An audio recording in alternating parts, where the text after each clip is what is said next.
जय जय रघुवीर समर्थ।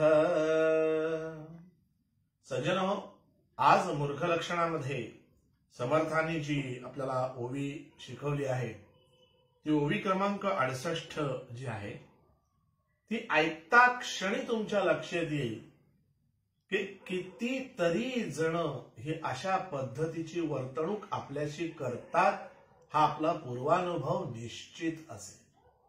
बघा ती ओवी कशी आहे।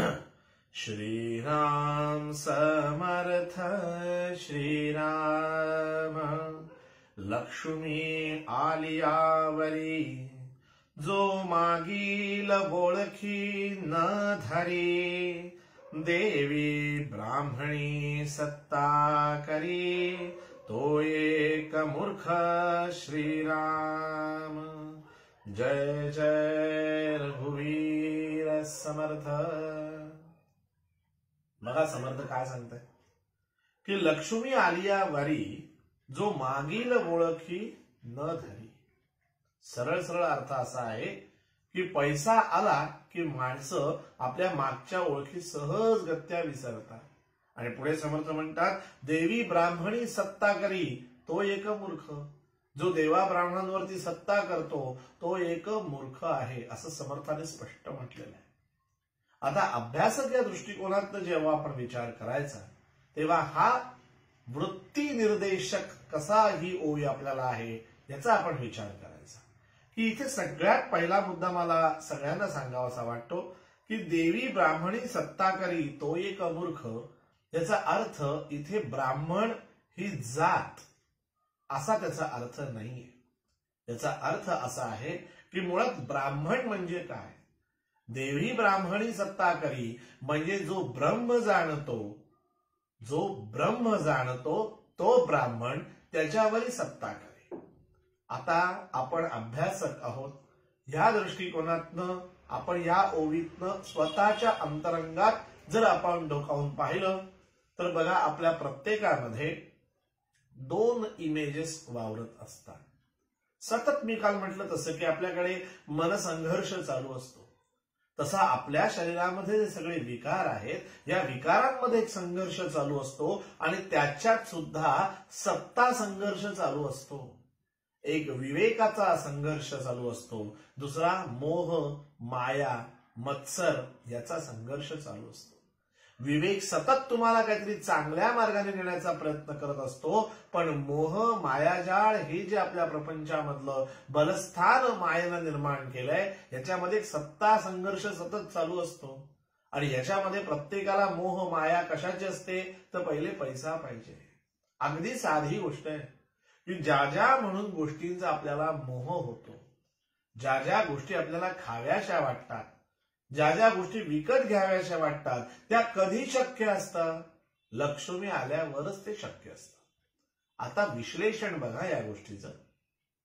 आपण समर्थांचं वैराग्याचं निरूपण जेव्हा करतो तर समर्थांचं वर्णन कसं आहे, पूर्ण वैराग्य ज्याचे।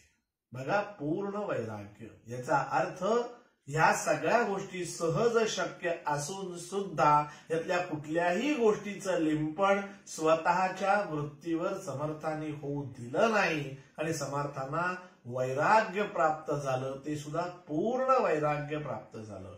ही टर्म खूप मोठी आहे, याच्यावर वेगळं विश्लेषण मी करेन, पण आत्ता लक्षात घ्या आपल्याला त्यागमयी वृत्ती कधी जाणवते, जेव्हा खरं म्हणजे आपल्याला ती गोष्ट परवडत नसते, आपल्याला ती गोष्ट मिळत नसते, मग आपणच आपल्या मनामध्ये तो संघर्ष जो चालू असतो त्याच्यावर विजय मिळवण्यासाठी म्हणतो मला फारशी आवड नाहीये त्या गोष्टीची। खोटं असतं हे, बऱ्याचदा हे खोटं असतं, तो त्याग नसतो, असहाय्यता असते। आणि असहाय्यता या लक्ष्मीची असते। मग ज्या वेळेला लक्ष्मी आपल्याकडे येते, आपल्याला पैसा मिळतो, त्याच क्षणाला मागील ओळखी न धरी म्हणजे काय, जो मागे विवेक सांगत होता, जी काही सोकॉल त्यागमय वृत्ती आली होती, जो कंटेम्पररी वैराग्य प्राप्त झालं होतं, या सगळ्या गोष्टींची ओळख सोडून देतो आणि देवी ब्राह्मणी सत्ता करी म्हणजे जो ब्रह्म जाणण्याकडे जो मार्ग आहे ज्या मार्गाने हळूहळू आपण खरं सुरुवात झाली होती, अचानक उपासनेतनं आपण तिकडे चाललो होतो, पण अचानक लक्ष्मी यायला लागली. मग आपल्या गरजा पुन्हा निर्माण झाल्या, गरजेपेक्षा जास्त पैसा आला, मग गरजेचं कन्व्हर्जन लक्झरीमध्ये झालं आणि लक्झरीमधनं आपण चंगळवादाकडे निघालो. आणि असे जेव्हा आपण चंगळवादाकडे निघतो, याचाच अर्थ आपण ब्रह्माच्या तत्वापासून लांब गेलो, राम तत्वापासून लांब गेलो. म्हणजे देवी ब्राह्मणी सत्ता करायला लागतो, त्याला फाट्यावर मारायला लागतो, त्याला दुय्यम स्थान द्यायला लागतो आणि लक्ष्मीचा प्रचंड माज यायला लागतो.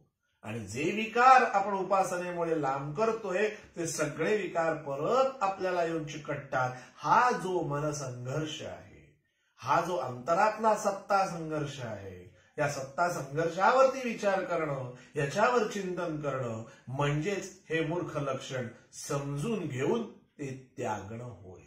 या अर्थी लक्ष्मी आलियावरी आपल्या वृत्ती पालटू देऊ नका. म्हणून समर्थाने मागेच आपल्याला सांगितलेलं आठवत असेल, जो लक्ष्मीचा भरवसा करी तो एक मूर्ख. कारण लक्ष्मी आज आहे तर उद्या नाही.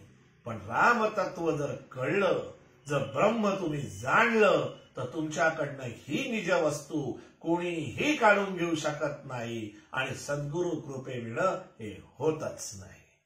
जय जय रघुवीर समर्थ.